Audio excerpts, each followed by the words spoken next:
Ես ուզում եմ արձագանքել նախորդ ելույթներին։ Իմ նախորդ ելույթում ես հետևյալ պարզ հարցադրումն էի արել, որ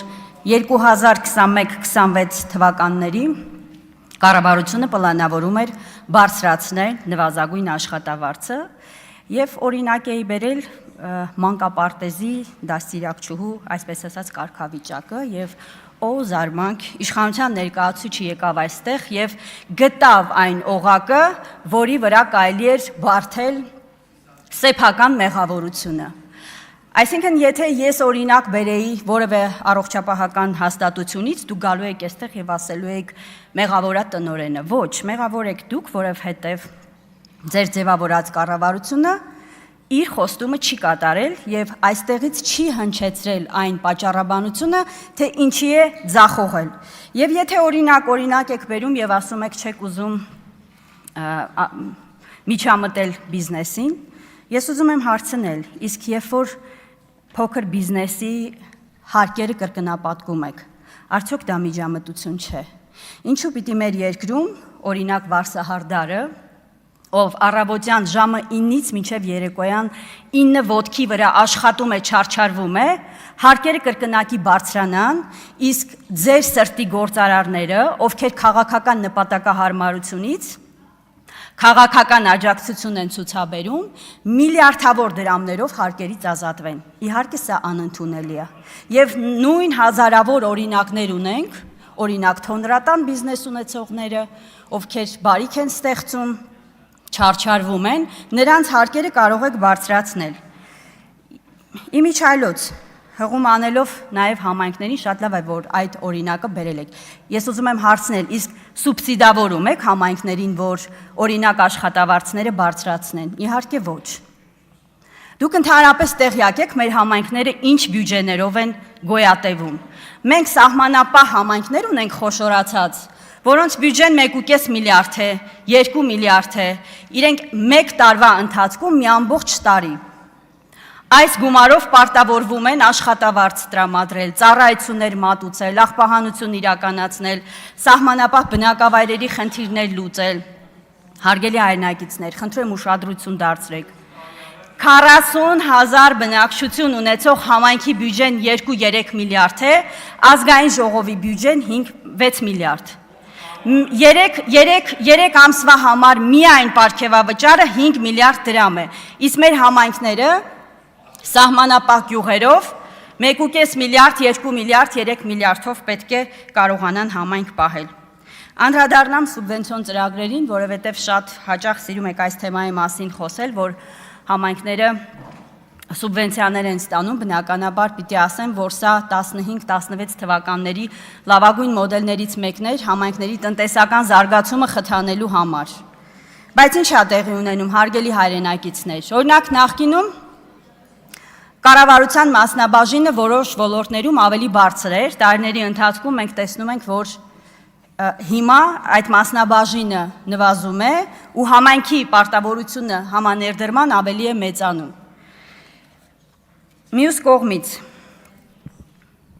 ամենախայտառակ բանը, որ տեղի է ունենում, կառավարությունը արդեն համայնքներին սուբվենցիա տրամադրում է պարտքով, այսինքն համայնքները չարչարվում են, աշխատում են բնակիչների հետ, փաթեթները պատրաստում են, կենսական նշանակության հարցեր են բարձրացնում, իրենց շատ չնչին բյուջեներով ընդամենը 4, 5, 6, չգիտեմ, լավագույն դեպքում 10 ծրագիր են ներկայացնում, կառավարությունն ասում է շատ լավ է, կեսը այս տարի արեք, փող չունենք, կեսը մյուս տարի անենք։ Իհարկե, բա պարգևավճարը ով պիտի ստանա։ Համայնքների խոշորացման մասին եմ ուզում ասել, այս ծրագիրը շատ վաղ էր մեկնարկել եւ ես ինքս տարբեր փորձագիտական աշխատանքներ կատարելով բավականին դրական եմ գնահատել, որովհետև իրապես խոշորացումը շատ կարևոր է համայնքների համաչափ զարգացման տեսանկյունից։ Բայց այստեղ էլ դուք վերեցիք մի արատավոր մշակույթ։ Համայնքների խոշորացումը բազմաթիվ համայնքներում դարձրեցիք քաղաքական մահակ, անցանկալի համայնքների ղեկավարներից ազատվելու համար։ Տեղական ժողովրդավարությունը դնելով մի կողմ, առանց քննարկումների, առանց հանրային երկխոսության, առանց բնակիչների հետ աշխատանք տանելու խոշորացնում եք համայնքները, այնպես ինչպես ձեռնտու է, առանց տեղական առանձնահատկությունները որոշ դեպքերում հաշվի առնելով։ Ուզում եմ անդրադառնալ նաև ապակենտրոնացման քաղաքականությանը։ Արդեն տարիներ շարունակ սեղանի վրա դրված են համայնքների ապակենտրոնացման ուղղված բազում առաջարկներ, որոնք նաև փորձագիտական, այսպես ասած, երկար ուղի են անցել մեր երկրում գործող տարբեր կազմակերպությունների կողմից, բայց տարիներ շարունակ որևէ ծառայություն չի ապակենտրոնացվում, ընդհակառակը, հարգելի հայրենակիցներ, մենք գնում ենք բավականին կոշտ կենտրոնացման, նույն դպրոցների մասով, առողջապահական հիմնարկների մասով, այսինքն ամեն օր այս իշխանությունը խոսում է ժողովրդավարությունից, բայց կենտրոնացնում է ծառայությունները, որոնք հիմնականում նախընտրական շրջանում մենք նաև ականատես եղանք, թե ինչպես այդ բոլոր հաստատությունները որպես վարչական ռեսուրս կենտրոնացվում են եւ օգտագործվում են իշխանության կողմից իշխանությունը վերարտադրելու նպատակով։ Եվ նաև ֆինանսական տեսանկյունից մեր երկրում համայնքների դոտացիան ամբողջ բյուջեի ընդամենը 4%-ն է կազմում։ Այսինքն համայնքները օրինակ տեղական բիզնեսի զարգացման ուղղությամբ միջավայր են ստեղծում, հնարավորություններ են ստեղծում, հարկերը գալիս են կենտրոնական բյուջե, բայց հնարավորություններ չեն տրվում։ Եվրոպական մի շարք երկրներում համայնքների համար լուրջ հնարավորություններ է ստեղծվում, նաև հարևան Վրաստանում օրինակ փորձառություն կա որոշակի հարկատեսակներից համայնքներին մասհանում անելու համար։ Եվ ըստ էության այնպես է ստացվում, որ փաստորեն մենք շատ փոքր հնարավորություններ ենք տալիս համայնքներին, աղքատ բյուջեներով, ցանկացած հարցում ասում ենք թող համայնքը անի, համայնքի ավականին անի, կազմակերպեն, բայց որևէ գործիքակազմ լրացուցիչ մենք համայնքներին չենք տրամադրում։ Ընդհակառակը, ես ուզում եմ նաև մի վատագույն օրինակ էլ բերել, որ բացառիկ դեպքերից է, երբ որ լիազորություն է տրվում վարչապետին ուղիղ միջամտություն ունենալ համայնքի գործունեությանը եւ օրինակ համայնքի ղեկավարի ժամանակավոր պաշտոնակատար նշանակել։ Սա եւս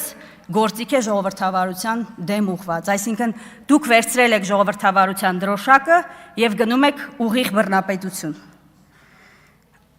Ինչ վերաբերում է իմ գործընկեր պարոն Ղազինյանին,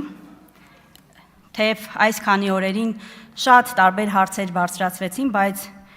կա մի փաստ, որ պարոն Ղազինյանը ղեկավարելով Հայաստանի ամենախոշոր ինստիտուտներից մեկը իր անցած պատկառելի ճանապարհով ցույց է տվել, որ ցանկացած խնդրի, ցանկացած մարտահրավերի կարող է ըստ էության արդյունավետ արձագանքել։ Նաև հարց բարձրացվեց, թե ինչու խմբակցությունում նաև տարբեր անձինք կան,